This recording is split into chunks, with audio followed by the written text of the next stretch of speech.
All right, Nate, we need to, or we can at least, talk about Epstein again. Are you And still that's talking about? sort of, sorry? Are you still talking about Epstein? Yeah, so boring. So boring. There's more important things to talk about. But that's that's sort of what the take is, really, is that we're still talking about it. That's kind of remarkable. I'm here for it, of course.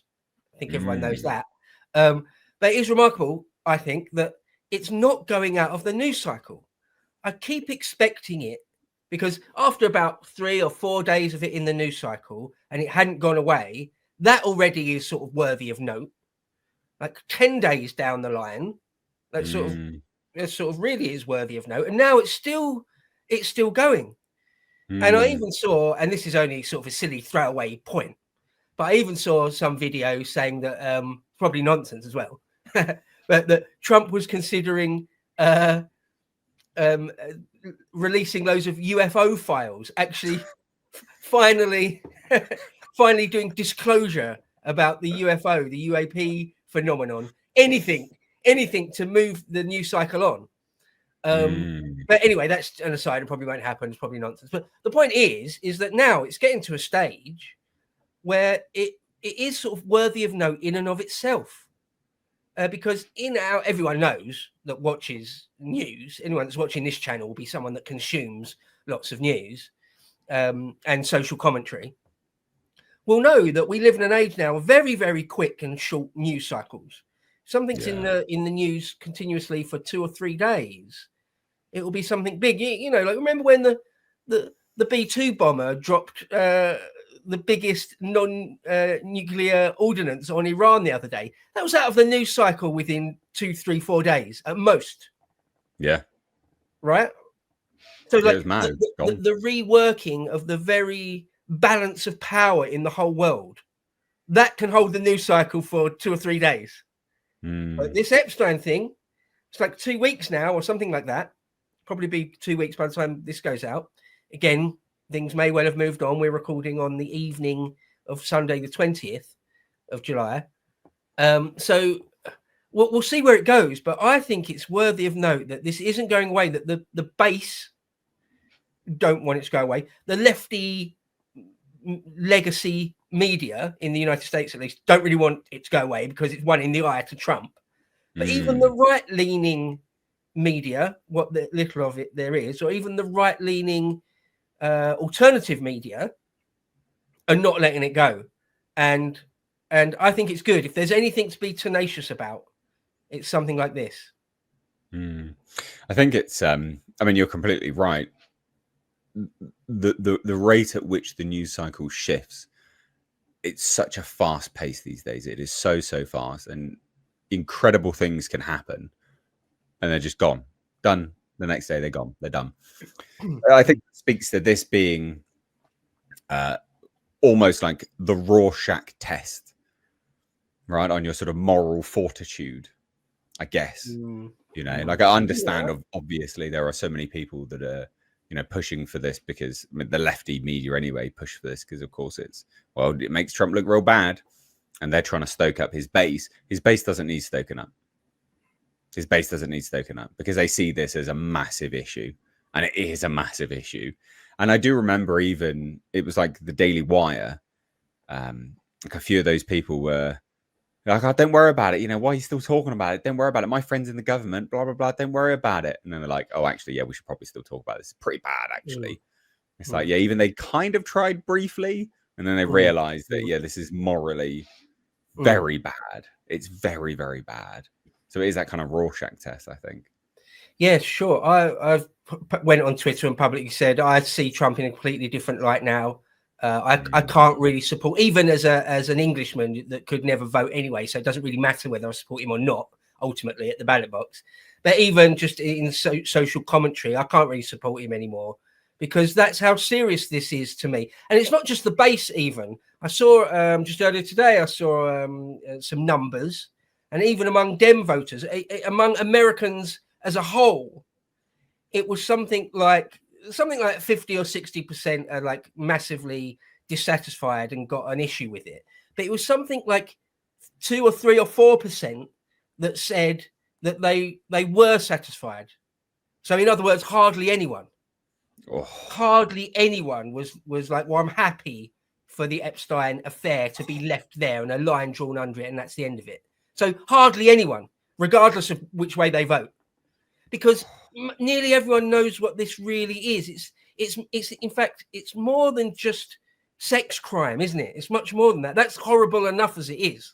That island, or in his New York mansion, which Les Wexner gave him for some reason, apart from all the sex crime, I mean, we're talking about statutory rape, right? So that's disgusting in and of itself, of course, and terrible in and of itself. But it goes way deeper than that, doesn't it? This is the swamp.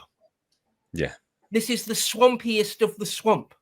This is the worst, stinkiest bit of the bog of eternal stench, right? Yeah. This is, if you can't address this, you're not going to address shit. So, and again, the fingerprints of intelligence all over it. Of course, it was a blackmailing operation using statutory rape. If you can't address this, if you can't be honest and truthful about this, how can we trust you about anything ever? Yeah. Right. I asked this question: what is the truth of lies? And that's a line from the HBO Chernobyl series, which I love. But it's very, very true. What is the cost of lies? It's all of civilization. It's all of all law and order is at stake. Yeah. Every lie we tell incurs a debt to the truth, and the truth will lay in wait for all time. And it doesn't care about your government, doesn't care about Mr. Trump's cabinet and Mr. Trump's AG. Doesn't care about that. Doesn't care about ideology or religion or anything.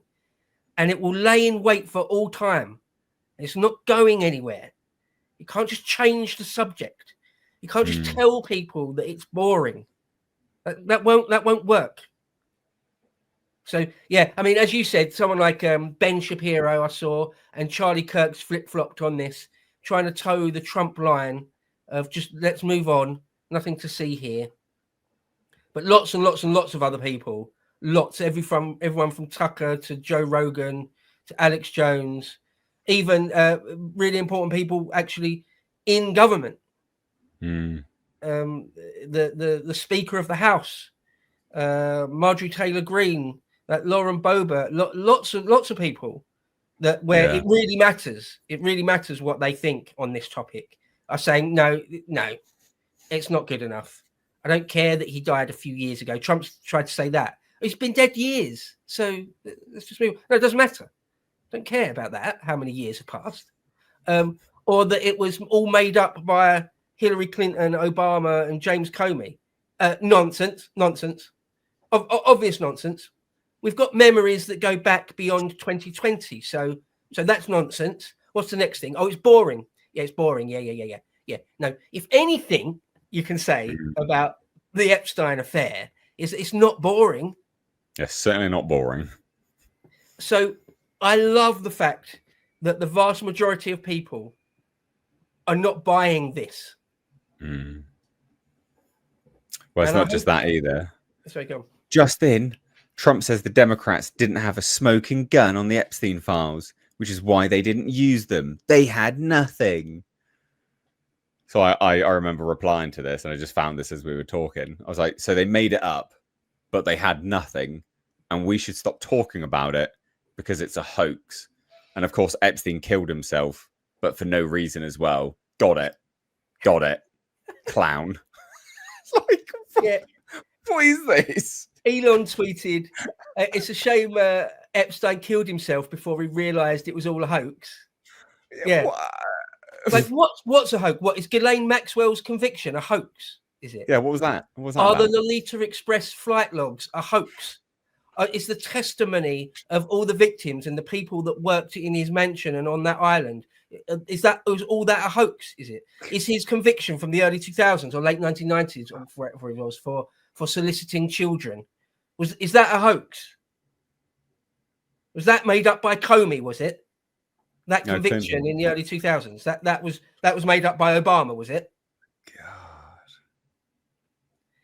No, What I actual love the communique. fact. I absolutely love the fact that out of all the things that people could sort of Mm. draw a line in the sand, dig their heels in, and say, "No, I'm not having that. I'm not having Yeah. it. Don't treat me like an idiot." They're doing it over Epstein. Lovely, Yeah. lovely stuff.